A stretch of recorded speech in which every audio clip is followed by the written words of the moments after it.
So I've been starting to just like write stuff.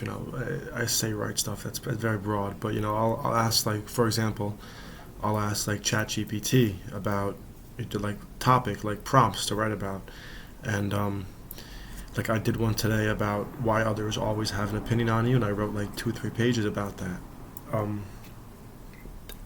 in the process of getting those prompts, I saw one that said, "Who is your biggest enemy?" And although I did the prompt about like I did the prompt that was talking about like why everybody has opinions on you. That who is your biggest enemy, that stuck with me like throughout the whole day. I was thinking about that and thinking about what I could talk about, because I knew I wanted to make a video about that, because I felt like I should do more than just write something about that. And it was a good topic to talk about to you guys, because that's like a very that's a very deep topic. It's a very deep, statement, because a lot of people like to put the blame on others for their own failures, and like to put the blame on others for their own bad habits, stuff of that nature. And in reality, the biggest enemy and the one thing that always will hold you down if you let it is yourself. It's your mind. Everybody wants to believe, that there's something like in their way of success, whether it's a bad boss, whether it's just bad luck in general. Sorry, motorcycles going by. Whether it's, lack of, financial dependency, like you don't have enough money as you want, so you can't do certain things. People who don't support them, like friends, family, etc. And sometimes, like those things can be real and have impacts on your success and on how you think and what you do in life. But for the most part, like the biggest obstacle isn't out there. Like it's not something that's external. The biggest obstacle is your own mind, because your biggest enemy will always be yourself. You can move cities, you can change jobs, you can leave toxic people behind, whether it's relationships with women or friends that do nothing for you. But no matter where you go, you're always going to take yourself with you, and you're always going to take your current mental self with you. The habits, the excuses, the fears, the doubts, the procrastination. As many of you know, because I've talked about it a lot, I moved entire countries. I used to live in Jersey for my entire life, and in January I packed up my things. I mean, mind you, I'm going to school out here. I'm finishing college, but I could have done that anywhere in the States. There's a lot of reasons to it. One of the reasons that I wanted to, go as far as leave the country and go to a new country was because I wanted to kind of escape my past self. I wanted to make a new version of myself, that I portray, and I wanted to, be a better person, be a better man, and be a better man to my loved ones, to new relationships, etc. And all I did was I just fell back into my old habits of how I treated people. I stopped talking to family like that. I stopped, I was in this relationship with this girl out here, and I didn't I wasn't disloyal to her by any means, but I wasn't really there for her like ever. And I always wanted to, I wanted to change that side of me in multiple aspects, but like coming out here, but I didn't look at the actual truths behind it. It wasn't the people who I was with. It wasn't the environment. It was always just me. It was always just my mental.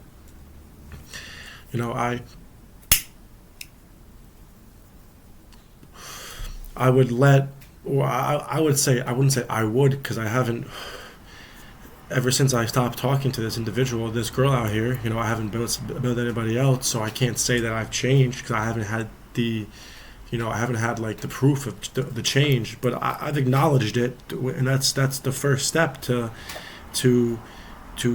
conquering this is acknowledging the truth.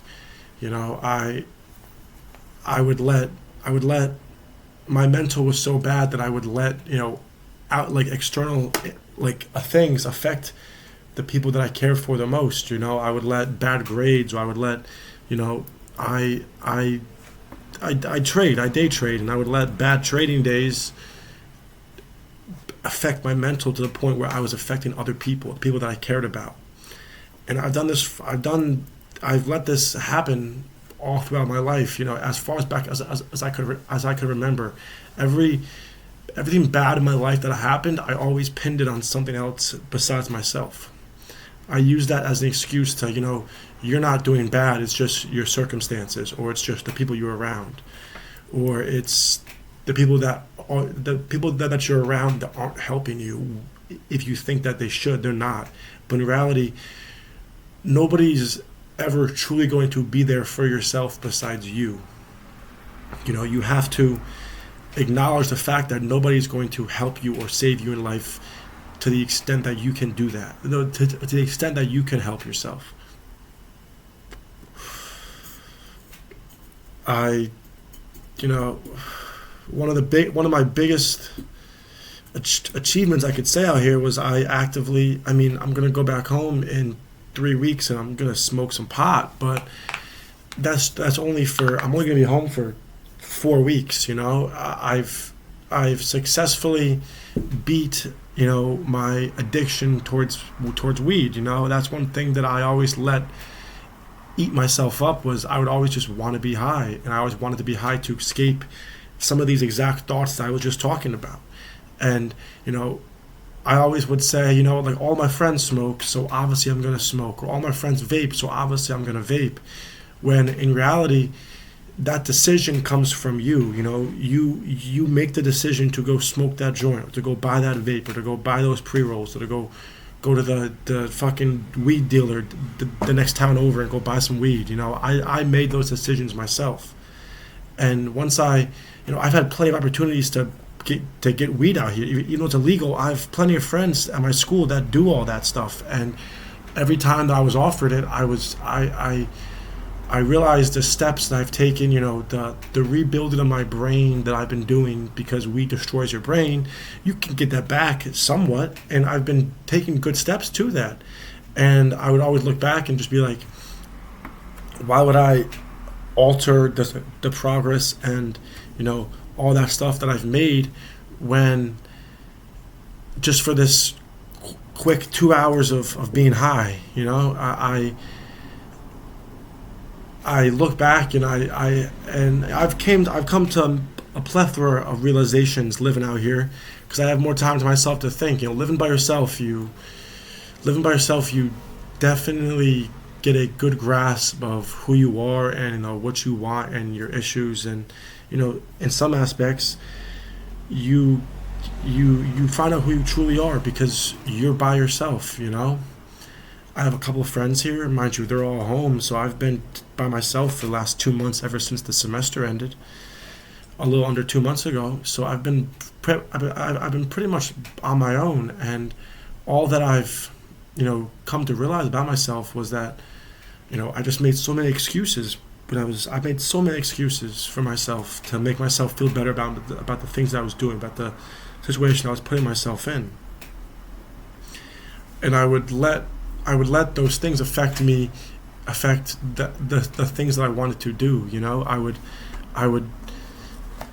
I would let those create doubts in my head. I would let those negative thoughts create doubts in my head that I couldn't do certain things that I wanted to do. Most people spend years trying to change their environment while ignoring the one true thing that follows them everywhere. And like I said, it's yourself. And that's why so many people stay stuck. They think changing the outside will fix the inside. But the inside comes first. Like I said, there are plenty of reasons why I moved out here, but, I wanted to escape certain people, certain things in my past life, and all I've done was, and I still have, like I always say in my videos, I'm probably the farthest thing you could find from a perfect person. But I'm changing, I'm working on it, I'm fixing my habits, my day-to-day, But I still find myself thinking about certain people and thinking about the regrets and like the failures that I've made in my life, when all that's going to do is just hold me back. Self sabotage doesn't really look dangerous to the plain eye. The funny thing about it is it doesn't is that it rarely ever feels like that. It feels comfortable, feels safe. It feels like I'll start tomorrow. I need more time. I'm not really ready yet. What if you question yourself? What if I fail? And then all of a sudden, one day turns into a week. A week turns into a month. A month turns into a year. A year turns into a decade. I have not been around enough, or like had the thoughts of success that I have now for long enough to feel the whole decade part. I'm only 23, so a decade ago I was 13. When I was 13, all I was thinking about was playing Xbox with my buddies. But I was 13, so it's fine. And then suddenly you're wondering where all of that time went, not because life stopped you, but because you stopped yourself. I always feel like people always want, or even people become so ambitious, but then complain when they're put in front of these difficult tasks to conquer something, to get something you want. You wanted something, you wanted this life, and now you're going to cry and bitch and moan because it is a little bit harder than you thought it was. Your plate is full and you're not hungry anymore. I think that's a big thing that, for me at least, that was a big thing that weed did for me. Weed made me feel really comfortable to not do certain things that I felt like I could do at the time, because it would make my brain be like, okay, it's fine. You can just do it tomorrow, and you'll be right on track. But the hardest thing to do is to realize that you're not going to be able to have all this time forever. I'm 23. It felt like I was 20 a year ago. These last 3 years of my life have gone by like that. The minute I turned 21, I turned 23. It felt like a week later. And where am I at? I'm doing far much better than I was doing back then, but I could be doing so much better if I didn't let myself get in my own head all the time. The hardest battles aren't fought in public. Nobody sees the moment you decide to quit. Nobody sees the alarms that you turn off. Nobody sees the opportunity that you don't take. But those moments matter, because your future isn't built by giant decisions. It's built by tiny choices that are repeated every single day. The battle is either won or lost before anybody notices. These billionaires nowadays, nobody knew them before they had to make these decisions about if they wanted to start these businesses. Musk is a little difficult because he came from money. I'm fairly sure he came from money. But Jeff Bezos, Amazon was a bookstore in this motherfucker's garage for years. And he had to make the decisions and the choices to either stop doing this or keep on going.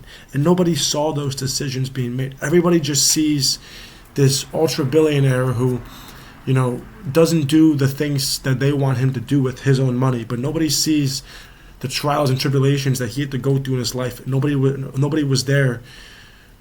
So why should he feel inclined to, be a spokesperson for certain things when he was by himself for so many hardships doing these things? And that can go for anybody trying to do something in life. Nobody's going to. That's the sad thing that happens. That's the sad truth about becoming famous or becoming rich or becoming well off, is a lot of the things that come from that are fake. Fake women. Women that don't actually like you for you. They just see a nice lifestyle. Friends who were never really there for you when on your come up, and never really supported you, and never believed in you, and never, gave you help or advice. But all of a sudden you're living in a penthouse and driving nice cars, and they call you asking you for a little bit of for some favors. They weren't there. Nobody was there. Nobody will be there for you. Whether you lose or win, nobody's going to know. And the hardest part about it is taking responsibility, because it removes your excuses. The moment you stop blaming everybody else, you have nowhere else to hide.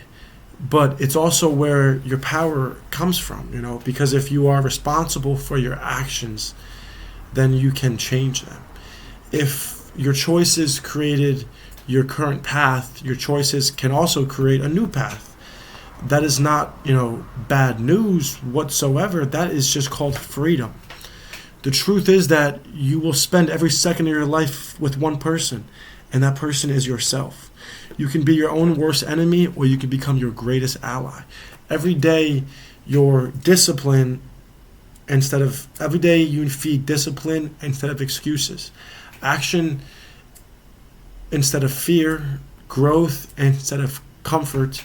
And every day by day by day, if you keep on doing the small things that are going to traject you to a better version of yourself, you will become stronger every single time you do something new.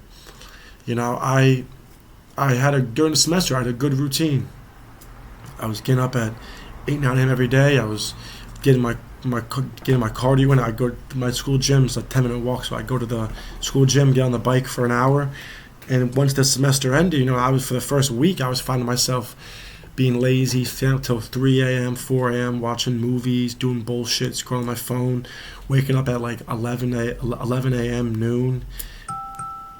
Oh, my sleep mode just went out on my phone. That was that noise you heard. And, I felt myself slipping. I felt myself losing the progress that I've made over the last 4 months. And what did I do? I realized that, turning off your phone at night isn't going to change if you don't do it yourself.